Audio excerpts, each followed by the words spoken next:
vários anos aí de canal, falando de carro e Isso. hoje no MGB do podcast. Pode contar a história inteira no detalhe. Olha, desde que me conheço por gente, eu acho que eu gosto de carro. A vida inteira, carrinho de brinquedo, videogame com carrinho.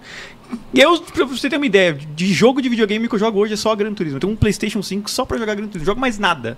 É só isso. Então, a vida inteira eu sempre gostei muito de carro. Sempre gostei de história, de engenharia, de saber de onde que vem, o porquê que existe. E isso foi a vida inteira assim. Eu sempre gostei muito, sempre foi uma coisa que me interessou bastante. E comecei a fazer faculdade, cursei jornalismo. Mas eu cursei jornalismo assim, mais pensando, acho que a maioria da molecada seguir carreira esportiva, acompanhar um jogo de futebol. Na época eu era mais fanático por futebol. Mas aí meu pai teve autopeças, né, e tudo mais. E aí foi uma coisa que eu sempre acompanhei nas férias, assim, acompanhava ele em uma série de coisas e sempre fiquei em oficina, retífica e tudo mais. Eu falei, putz, eu vou escrever de carro para treinar, escrita de faculdade, texto, redação. E eu falei, vou montar um blog. Montei um blog e tal, não sei o que. Eu fazia estágio numa faculdade, eu fazia estágio num colégio que escrevia mais para revista de pais e alunos e tudo mais. E nisso daí eu ia tocando o Falando de Carro, então, como Blogspot ainda, uma coisa bem embrionária. Eu lembro do Blogspot. Bem embrionária ainda. Que ano que era isso? Isso, eu tava na faculdade, isso é de 9 a 12. Foi a época que eu fiz a faculdade. Eu lembro do Blogspot. Blogspot.blogspot.com, né? Exatamente. E aí eu fiquei nessa daí. Aí foi daí que surgiu o Falando de Carro. Uma conversa ali com meus colegas ali do estágio e tal, não sei o que, surgiu o Falando de Carro. E comecei como texto. Só texto. Na época do Blogspot mesmo. Na época de Blogspot. O YouTube era uma coisa muito pequena ainda. Ninguém não tinha praticamente. Ninguém se dedicava a vídeo nem nada. E eu fiquei só com isso. Mas, por alguma razão, foi tomando uma proporção ali interessante. Tipo, eu com um site X minúsculo, me chamaram para acompanhar um evento de lançamento de carro. Tipo, eu descobri sem querer que a Hyundai estava lançando um HB20. E eu mandei e-mail para a assessoria de empresa da Hyundai. Falei, só aqui e tal, tem um canal assim no site, tantos views por mês e não sei o quê. E foi bem uma época que estava começando essa história de chamar pessoas assim, extra as mídias tradicionais. Uma 4 rodas, uma Autosport, Folha, né? E tava estavam começando a abrir, né, para outros perfis. E nessa daí, eles falaram, vamos comigo então. E aí eu fui. Eu pedi licença pro meu estágio na época. Foi um lançamento na Bahia, 3 dias, assim. Cara, um negócio absurdo. Eu nem acreditei. Fui, fiz o lançamento e tudo mais. E dali meio que começou.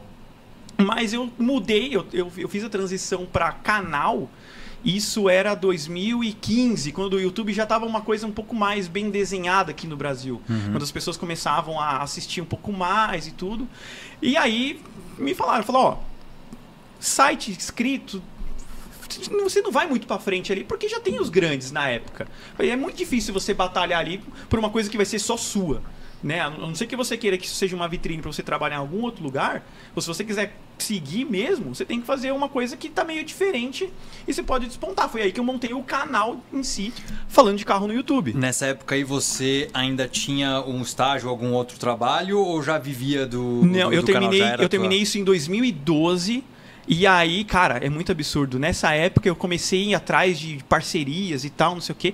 Muitos anos atrás, não sei se você lembra, existia um portal que chamava Portal Pop. Era tipo o IG, uma coisa assim. Eu acho que eu lembro. E aí ele fez parceria comigo. Tipo, eu ganhava uma quirelinha ali, pouca coisa, mas que me sustentava de uma certa forma. Ainda morava com meus pais e tal, e dava certo. Mas aí eu falei, não, eu vou fazer o canal. E aí o canal dava um pouquinho de monetização, pouca coisa, né? E aí meus pais falavam assim... E aí, você não vai querer trabalhar em algum lugar, não? Você não vai ter um trabalho de verdade, um trabalho sério, né? Quando que vão te chamar pra você trabalhar, sei lá, numa Autosport, na Globo, que seja? Eu, tipo, sei lá, tipo, tô aqui, né? Tô crescendo, tipo, eu sabia que demora pra ganhar forma esse negócio, né? Não é da noite pro dia. E aí eu falei, não, vai dar. E 2018 foi assim que engatou o negócio. E aí cresceu. Cresceu assim de uma forma bem exponencial. Foi na época que o Google olhou para mim e me deu um gerente de conteúdo específico para cuidar do meu canal. Caraca. Por uma época. Então me ensinou muito a ver algoritmo, ranqueamento, o que te assiste, o que não te assiste. Foi uma época que eu aprendi muito. E disso daí eu saí na época, eu tinha, sei lá, Nessa época o canal já não era pequeno, mas ainda era perto de outros. Os números eram outros também, né? Eu tinha ali 150 mil seguidores, o que já era um número meio expressivo. Sim. Mas assim, em um ano eu saltei para 250, foi muito rápido. Caraca. Assim, isso chamou a atenção de todas as marcas naquela época. Até 2014 ali, mais ou menos, 15, tipo, era meia dúzia ali que me dava atenção. Mas aí depois disso que o negócio ganhou uma proporção assim absurda. Hoje eu acompanho praticamente 99% dos lançamentos nacionais que acontecem no Brasil. Hoje o canal tem 420 mil seguidores, eu acho, quase 420 mil, 180 e poucos mil no Instagram. Que animal. Então, assim, tomou uma proporção hoje bem considerável, né? Hoje eu estou presente em todos os lançamentos, assim, que acontecem. Inclusive hoje teve lançamento, né? Então, assim, demorou para ganhar forma, mas eu sabia que aquele momento chegaria. Sabe? Ainda na minha visão, falta muito ainda para eu crescer perto de vários outros canais que existem hoje. Mas o meu foco sempre foi um canal um pouco mais sério, mais informativo, meio técnico. Eu não sou muito técnico, porque a massa em si, assim, a galera não tem muita paciência para aqueles negócios bem... A não ser que seja um lançamento de uma coisa muito específica, um Porsche, um negócio. Mas um carro normal, vamos dizer assim, é mais o básico, mas você contando com uma riqueza de detalhes interessante. Então esse é o meu foco no Falando de Carro. É sempre explicar de uma maneira que seja rico em conteúdo, mas que seja aberto para todo mundo entender o que eu tô falando ali, sabe? Não é uma coisa só básica, o ar-condicionado gela. Não, tipo, o ar-condicionado, sei lá, mudou porque eles fizeram um duto assim, assado, e isso mudou na engenharia do carro. Então eu tento chegar um pouquinho ali naquele fundo técnico, mas que seja simples da pessoa entender, né?